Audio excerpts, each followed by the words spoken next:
Bonjour à tous, je suis ravie de vous retrouver aujourd'hui pour une nouvelle vidéo conseil d'écrivain dans laquelle nous allons parler du plan. Est-ce que vous devez faire un plan ou non? C'est une question qui revient souvent, que vous êtes nombreux à vous poser et donc je me suis dit que j'allais faire une petite vidéo là-dessus. Alors, la première chose à déterminer, c'est est-ce que vous êtes un jardinier ou bien un architecte? Alors il n'y a pas longtemps, je ne savais pas du tout ce que ça voulait dire, je voyais passer cette expression sur les réseaux sociaux et je comprenais pas, je savais pas ce que ça voulait dire. Et en fait il se trouve que c'est l'auteur de Game of Thrones, donc J.R. Martin, qui a émis cette...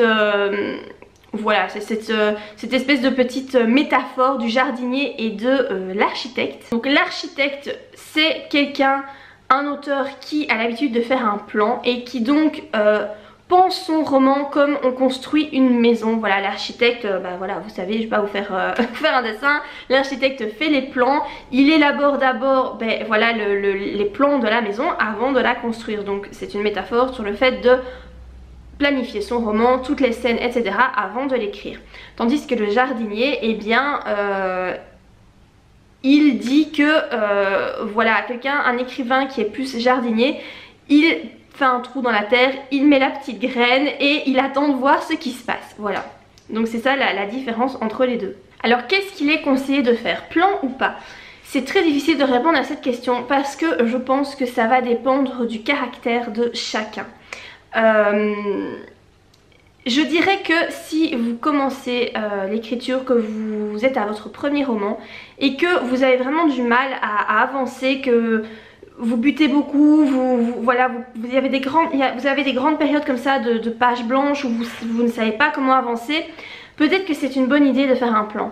Je dirais que faire un plan, c'est peut-être toujours une meilleure idée que de ne pas en faire. Parce que faire un plan, disons qu'il y a beaucoup d'avantages. Vous allez donc réfléchir à votre roman donc de A à Z, vous allez le décortiquer. Alors vous n'êtes pas obligé de le faire de façon détaillée, ça va dépendre également de votre personnalité, de ce que vous avez envie de faire. Mais vous pouvez très bien imaginer détailler chaque chapitre avec vraiment tout ce qui va se passer, toutes les scènes, etc. L'avantage de faire ça, c'est que certes, ça va vous prendre beaucoup de temps de le faire, ce plan. Mais une fois que vous allez vous mettre à écrire, ça va aller très vite parce que vous savez à chaque fois ce qui va arriver en fait. Vous ne devez pas réfléchir à la suite puisqu'elle avait déjà été pensée. Contrairement au fait que quand vous ne faites pas de plan, vous ne savez pas ce qui va arriver, ce qui fait qu'en fait vous mettez plus de temps lors de la rédaction de votre roman parce que vous devez vous arrêter fréquemment pour réfléchir à la suite. Je dirais aussi que le fait de faire un plan ou non peut dépendre du genre littéraire dans lequel vous écrivez. Imaginons vous voulez écrire un roman, un thriller avec un jeu de pistes où voilà, il faut remonter jusqu'à l'assassin qui laisse des indices, ce genre de choses. Ça me paraît compliqué d'élaborer ce genre de roman sans faire un plan parce que vous risquez de vous emmêler les pinceaux et vous risquez de créer des incohérences. Donc là, à ce moment-là, je pense que c'est bien de faire un plan, peut-être pas excessivement détaillé, mais au moins où vous avez ce fil rouge de ce jeu de pistes pour savoir toujours où vous en êtes dans votre roman. Après, il y a des romans qui sont peut-être moins... voilà, c'est peut-être moins nécessaire de faire un plan. Personnellement, là, je suis à la rédaction de mon 7e roman et je n'ai jamais fait de plan pour aucun de mes romans. C'est pas une nécessité pour moi parce que j'écris des romans d'amour et donc si vous voulez il n'y a pas non plus une intrigue de dingue où voilà il y a du suspense, c'est pas un thriller, c'est pas ce genre de choses. Donc l'histoire se déroule en fait au fur et à mesure que je l'imagine dans ma tête et j'ai pas besoin de la planifier. Après ce que je fais moi c'est que au fur et à mesure que j'écris les scènes dans mon carnet, donc suivi de projet d'écriture que je vous montre très fréquemment et dont le lien est toujours en barre d'informations, je note en fait toutes les scènes que j'écris au fur et à mesure que je les écris pour savoir où j'en suis, et c'est surtout par rapport aux dates, savoir à quel mois je me situe, si on est en été, en hiver, etc. pour éviter les incohérences. Après moi je ne planifie rien, mais c'est sûr que le fait de faire un plan ça simplifie quand même beaucoup les choses.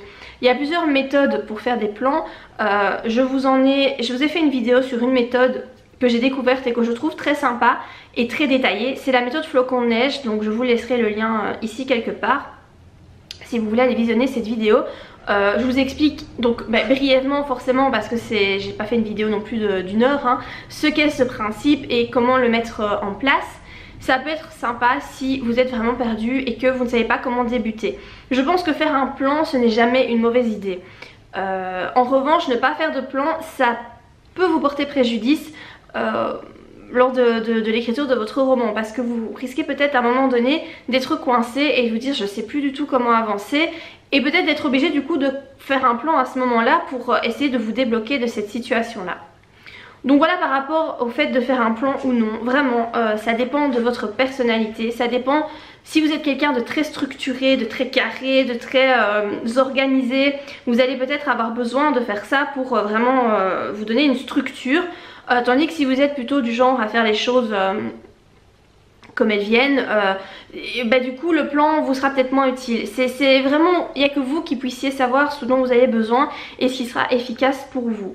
Donc voilà par rapport à cette vidéo, j'espère qu'elle vous aura été utile. N'hésitez pas à me dire en commentaire ce que vous préférez, vous, faire un plan ou ne pas faire de plan et pourquoi. Si vous avez aimé cette vidéo, n'oubliez pas de la liker et moi je vous dis à très bientôt pour de prochaines vidéos. Bye!